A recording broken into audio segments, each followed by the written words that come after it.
도대체 어디서 이런 걸 배웠지? 그의 목소리가 떨렸습니다. 전교 최고의 수재들조차 포기한 문제를 단 5분 만에 해결한 사람은 다름 아닌 한국에서 온 교환학생이었습니다.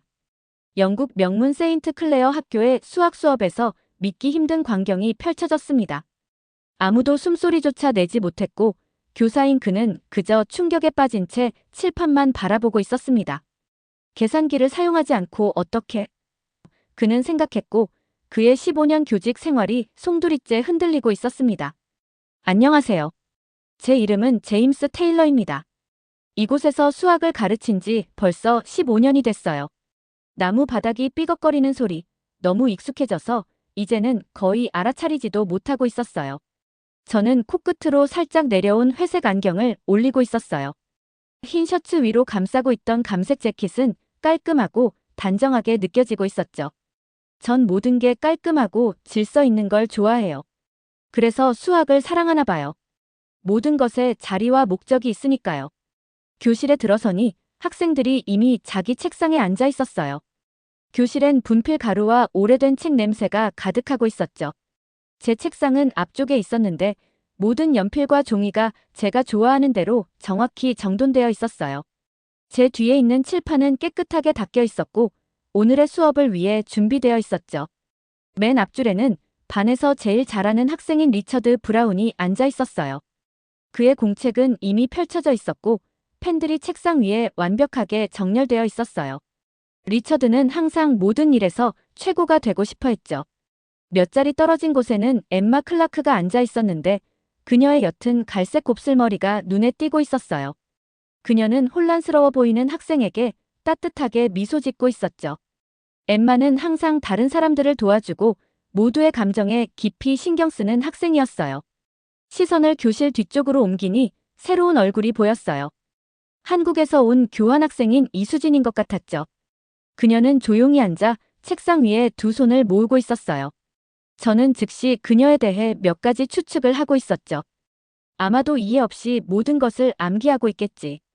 아마 모든 계산의 계산기에만 의존하고 있겠지. 제가 아시아 교육에 대해 들은 바로는 그랬거든요.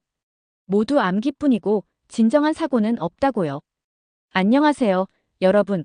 저는 책상에 수업 계획을 놓으며 말하고 있었어요. 오늘은 평소 수업을 넘어서 새로운 도전을 해볼 거예요. 저는 칠판을 향해 돌아서서 매우 어려운 수학 문제를 적기 시작했어요. 분필이 칠판에 닿으며 만족스러운 소리를 내고 있었죠. 이 문제는 학생들이 평소에 보던 것보다 훨씬 어려웠어요. 여러 부분으로 나뉘어 있고 깊은 이해가 필요했죠. 진정으로 수학을 이해하는 학생과 그저 생각 없이 단계를 따라하는 학생을 구분하는 그런 문제였어요. 제 뒤에서 몇몇 속삭임이 들리고 있었어요. 돌아보니 제가 적은 복잡한 방정식을 보며 걱정스러운 표정을 짓고 있는 얼굴들이 보였어요. 선생님, 이건 교과서에 없는 내용인데요. 리처드가 약간 찡그리며 말했어요. 그가 처음으로 무엇을 해야 할지 즉시 알지 못해 놀라고 있다는 게 보였어요. 바로 그게 핵심이란다. 저는 작은 미소를 지으며 대답했어요.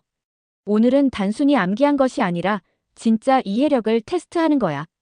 엠마는 연필을 불안하게 돌리며 종이를 내려다보고 있었어요. 다른 학생들은 걱정스러운 시선을 교환하고 있었죠. 저는 책상 사이를 걸어다니며 학생들이 문제와 씨름하는 모습을 지켜보고 있었어요. 일부는 필사적으로 교과서를 넘기고 있었고 다른 학생들은 혼란스러운 표정으로 칠판을 응시하고 있었죠. 이거 좋은데 저는 속으로 생각하고 있었어요. 이렇게 해야 진짜 배움이 일어나지 도전을 통해서. 교실은 연필 긁는 소리와 가끔씩 들리는 좌절의 한숨 외에는 조용했어요. 창문을 통해 들어오는 아침 햇살은 점점 강해져 교실을 따뜻하게 데우고 있었죠. 밖에는 세인트 클레어 학원의 푸른 잔디가 수백 년 동안 서 있었던 오래된 석조 건물을 향해 펼쳐져 있었어요. 교실 안에서는 25명의 젊은 머리들이 다르게 생각하도록 설계된 문제와 씨름하고 있었죠. 저는 이 순간이 완전히 제 세계처럼 느껴지고 있었어요. 이것이 바로 제 세계였죠. 수학의 세계, 도전의 세계, 학생들이 할 수 있다고 생각하는 것 이상으로 그들을 밀어붙이는 세계.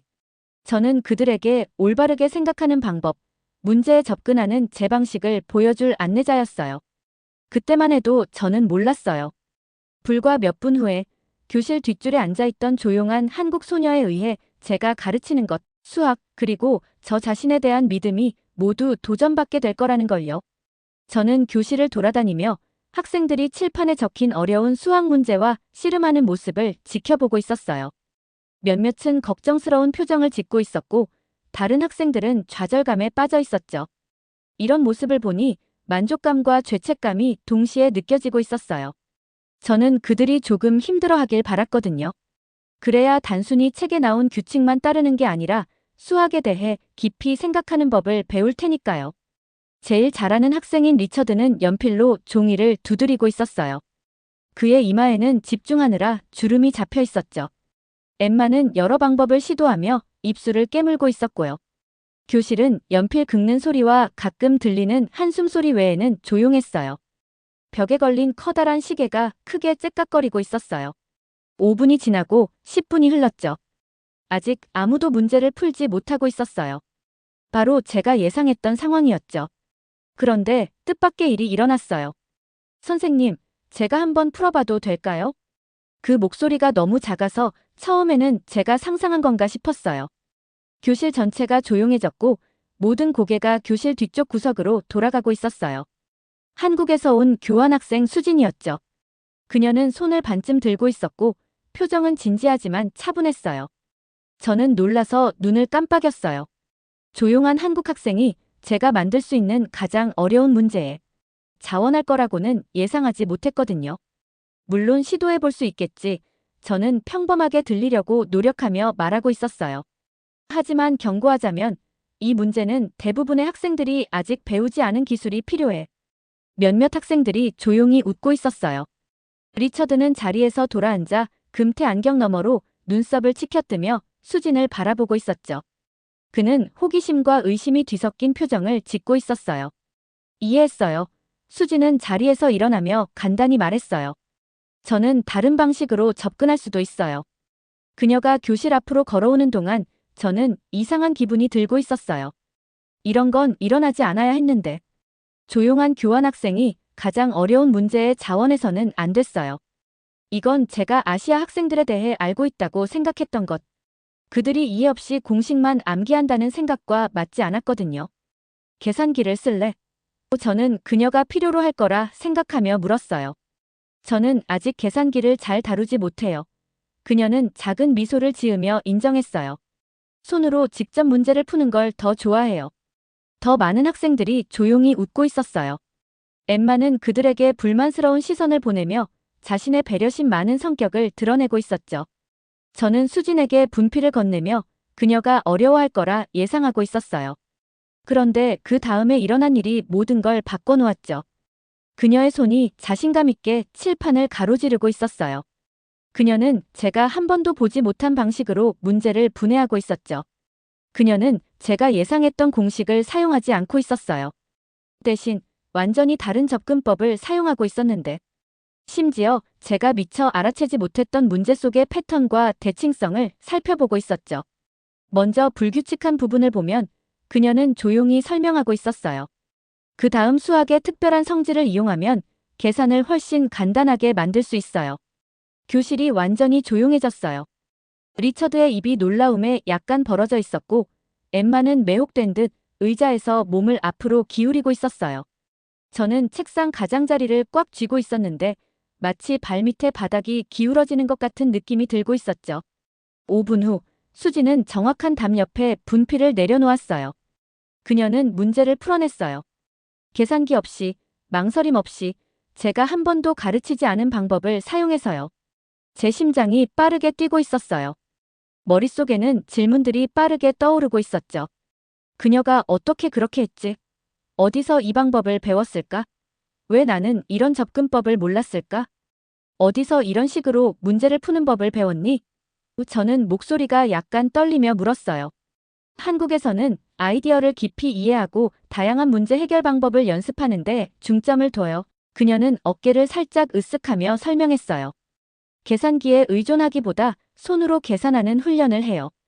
학교 종이 크게 울려 저를 깜짝 놀라게 했지만 아무도 움직이지 않았어요. 학생들은 여전히 칠판을, 수진의 우아한 해법을 응시하고 있었죠. 저는 그 자리에 얼어붙어 있었어요. 뭔가 중요한 것이 바뀐 느낌이 들고 있었거든요. 제가 가르치는 방식, 제 학생들을 바라보는 방식, 그리고 저 자신을 바라보는 방식에 대한 무언가가요. 수업 끝. 드디어 제가 말했어요. 학생들은 천천히 책과 종이를 모으기 시작했어요. 그들은 교실을 나가며 서로 속삭이고 있었죠. 리처드는 나가기 전에 오랫동안 칠판을 응시하고 있었어요. 엠마는 수진의 책상을 지나치며 그녀에게 미소를 지었죠. 모두가 나가고 저는 교실에 혼자 서 있었어요. 햇빛은 방향이 바뀌어 바닥에 긴 그림자를 들이우고 있었죠. 저는 여전히 칠판에 적혀있는 수진의 풀이를 바라보고 있었어요. 그녀의 깔끔한 필체, 그녀의 명료한 사고, 그녀의 다른 접근법. 15년 동안 저는 제 방식대로 수학을 가르쳐왔어요. 제 방식이 유일하고 최고의 방식이라고 믿어왔죠. 하지만 오늘 한국에서 온 조용한 소녀가 저에게 새로운 것을 보여주었어요. 새로운 것을 배웠으니 기뻐해야 했지만 대신 저는 불편함을 느끼고 있었어요. 도전받은 기분. 심지어 약간 화가 나기도 했죠. 저는 수학을 가르치는 방법에 대해 제가 틀렸을 수도 있다는 걸 인정하고 싶지 않았어요. 항상 해왔던 방식을 바꾸고 싶지 않았죠. 하지만 증거는 바로 제 앞에 있었어요. 검은 칠판 위에 하얀 분필로 쓰여 있었죠. 일주일이 통째로 지났는데도 저는 수진이의 풀이 방법을 계속 생각하고 있었어요. 밤에는 잠을 이루지 못하고 천장을 바라보며 그 순간을 머릿속에서 계속 되돌려보고 있었죠. 아침 식사 중에는 냅킨에 그녀의 접근법을 그리고 있었고 학교로 운전하는 동안에는 한국 학생들이 어떤 다른 방법들을 배우고 있을지 궁금해하고 있었어요. 다음 월요일이 되자 하늘에는 회색 구름이 낮게 드리워져 있었어요. 비가 교실 창문을 가볍게 두드리는 소리가 들리는 가운데 학생들이 자리에 앉고 있었죠. 리처드는 평소보다 더 꼿꼿이 앉아 뭔가를 증명하려는 듯한 모습이었고 엠마는 수진에게 격려하는 미소를 보내고 있었어요. 수진은 계속 공책만 내려다보고 있었죠. 수업이 끝나고 학생들이 문 밖으로 나가자 저는 깊은 숨을 들이쉬었어요. 수진아, 잠깐 남아줄 수 있을까? 제가 물었어요. 그녀는 조용히 고개를 끄덕였어요. 몇몇 학생들이 호기심 어린 눈길로 돌아보고 있었죠. 리처드는 가방을 정리하는 척하며 문간에 서성이고 있었고 엠마는 나가기 전에 수진에게 작은 응원의 미소를 건네고 있었어요. 둘만 남게 되자 저는 목을 가다듬었어요.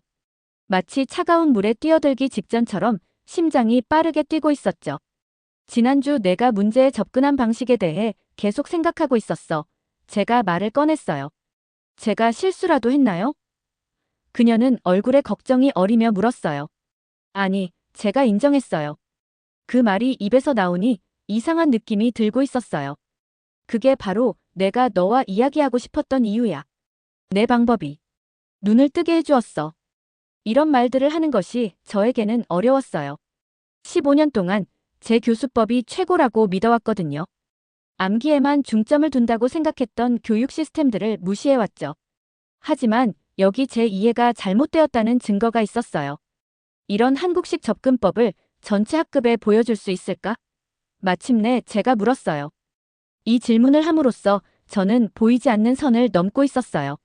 마치 단단한 땅에서 미지의 영역으로 발을 내딛는 것 같은 기분이 들고 있었죠. 수진의 눈이 살짝 커졌어요. 모두에게요? 영광이겠지만. 그녀는 망설이며 말했어요. 일부 학생들은 그걸 좋아하지 않을 수도 있어요.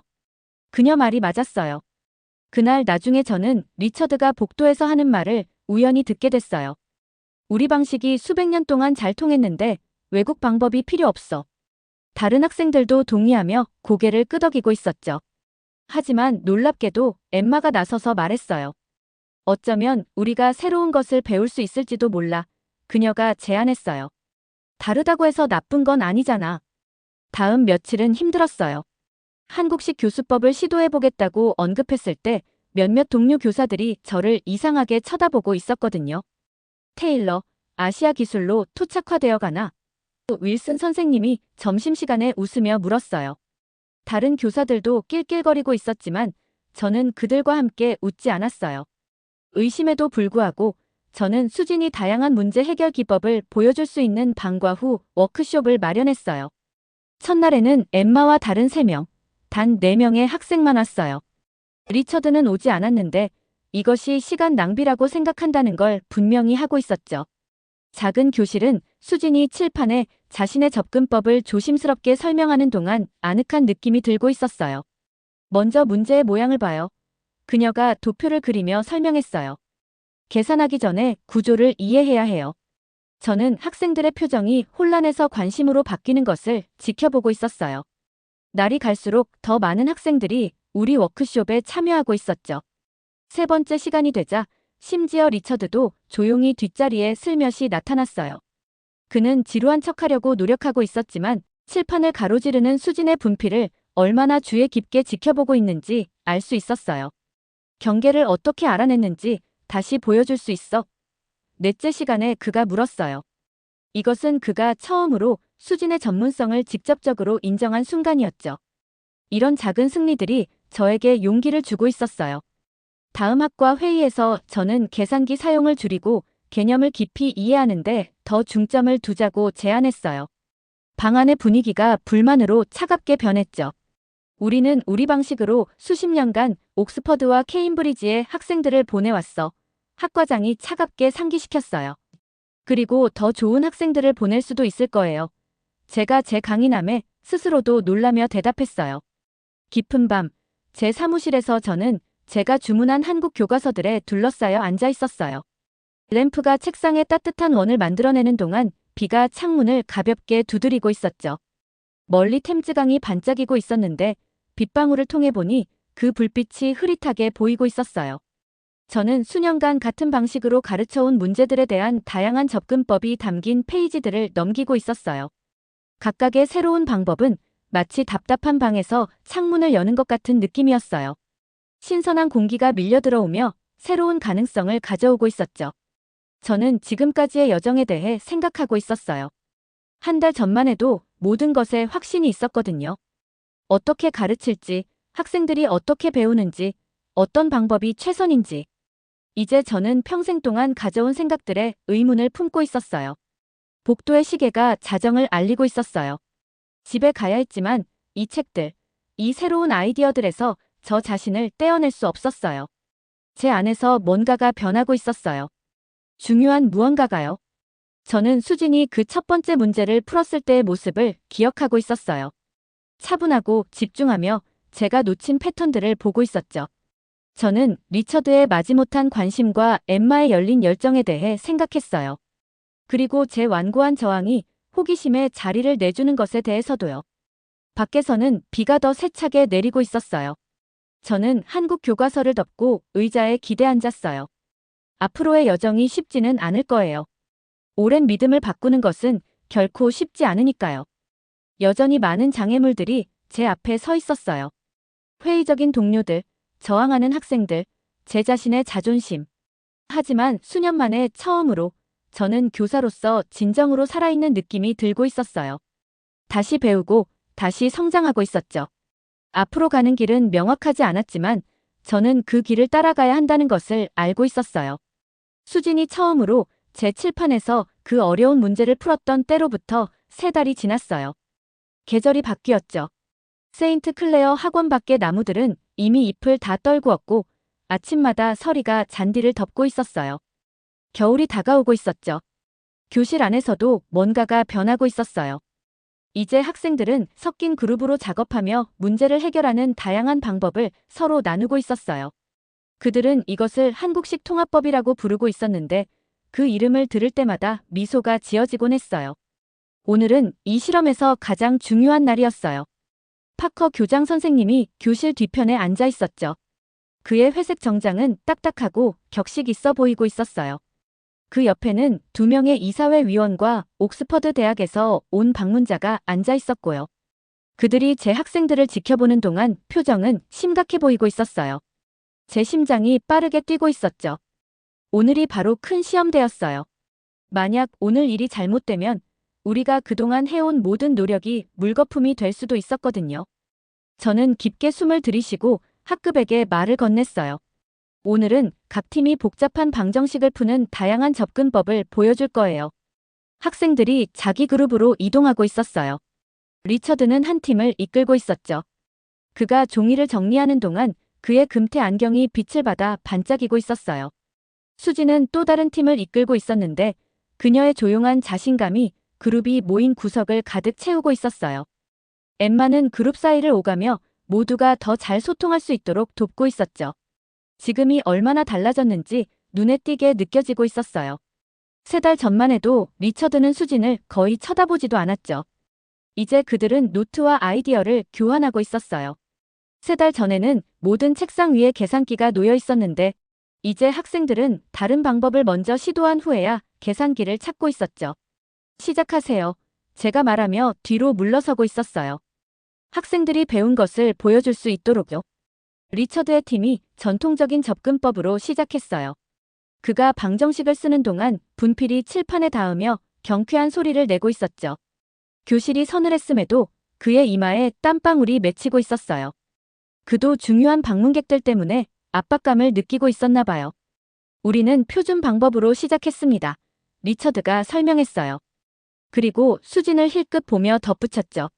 하지만 그 다음에는 계산하기 전에 대칭 분석을 사용해 단순화했습니다. 저는 숨을 참고 있었어요.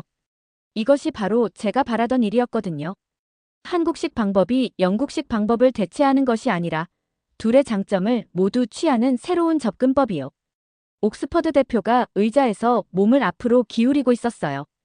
그의 눈이 칠판을 가로지르는 리처드의 분필을 따라가고 있었죠. 그는 관심을 보이며 살짝 고개를 끄덕이고 있었어요. 다음으로 수진의 팀이 그들의 방법을 보여주고 있었어요. 그녀가 문제 해결 전에 어떻게 문제 구조를 분석했는지 설명하는 동안 그녀의 목소리는 부드럽지만 또렷하게 들리고 있었죠. 엠마의 팀이 마지막으로 같은 문제에 접근하는 또 다른 방법을 보여주고 있었어요. 3팀 모두 정답에 도달했지만 각각 다른 경로를 통해서였죠. 종이 울리자 학생들은 책을 모아 나가고 있었어요. 방문객들은 자리에 앉아 조용히 서로 대화를 나누고 있었죠. 파커 교장이 그의 사무실로 따라오라고 저에게 손짓했어요. 긴 복도를 걸어가는 동안 제 다리가 후들거리는 느낌이 들고 있었어요. 그의 사무실에는 어두운 나무 책장이 벽을 따라 늘어서 있었어요. 큰 책상이 중앙에 놓여 있었죠. 파커 교장은 자리에 앉으며 미소 짓지 않고 있었어요. 대학 대표가 당신의 학생들에게 감명받았습니다. 그가 마침내 말했어요. 그들이 수학적 개념에 대한 탁월한 이해를 보여주었다고 하더군요. 따뜻한 파도처럼 안도감이 저를 휘감고 있었어요. 감사합니다, 선생님. 아직 감사하긴 이릅니다. 그가 경고했어요. 이 사회는 이것이 정말 효과가 있다는 증거를 원합니다. 학기 말까지 향상된 시험 결과를 보여줄 시간이 있습니다. 그 후 몇 주는 바쁘게 지나갔어요. 학생들은 새로운 방식으로 함께 작업하고 있었죠. 한때 상반된 접근법을 대표했던 리처드와 수지는 이제 나란히 앉아 그들의 방법을 결합한 문제 세트를 만들고 있었어요. 긴장이 고조될 때마다 엠마가 모두가 소통할 수 있도록 도와주고 있었죠. 학기 말 시험이 다가왔어요. 학생들은 계산기 사용이 줄어든 대신 개념적 질문을 더 많이 받고 있었어요. 저는 밤늦게까지 시험지를 채점하며 램프가 제 책상에 황금빛 원을 만들어내고 있었죠. 결과는 제가 감히 희망했던 것보다 더 좋았어요. 평균 점수가 12%나 향상되었어요. 학생들은 수학적 직관이 필요한 질문에서 더 깊은 이해를 보여주고 있었죠. 학기 마지막 날 대부분의 학생들은 이미 겨울 방학을 위해 떠났어요. 오직 수진, 리처드, 엠마만이 제 교실에 남아 있었죠. 창문 밖으로 눈이 부드럽게 내리고 있었는데 덕분에 교실이 평화롭고 조용하게 느껴지고 있었어요. 내가 이런 말을 할 줄은 몰랐지만 리처드가 인정했어요. 이런 한국식 접근법을 배우면서 내가 수학을 바라보는 방식이 바뀌었어. 엠마가 고개를 끄덕이며 조용히 덧붙였어요. 단지 답을 다르게 찾는 것뿐만 아니라 문제를 다르게 보는 거야. 수지는 미소 지었지만 아무 말도 하지 않고 있었어요. 그녀의 조용한 자신감이 그녀가 얼마나 철저하게 제 교실을 그리고 저를 변화시켰는지 상기시키고 있었죠. 저는 이 세 학생, 체계적인 사고자, 친절한 중재자, 그리고 조용한 도전자를 바라보며 그들이 제가 찾고 있던 새로운 접근법을 대표하고 있다는 것을 깨닫고 있었어요. 하나의 방식이 다른 것보다 더 낫다는 것이 아니라 다양한 관점의 풍부한 조합이었죠. 나는 올해를 수학을 가르치는 것에 대해 모든 것을 알고 있다고 생각하며 시작했어. 제가 그들에게 말했어요. 여러분 모두 덕분에 나는 이제 모든 것을 새로운 눈으로 바라보고 있어. 그들이 떠난 후 저는 빈 교실에 남아 있었어요.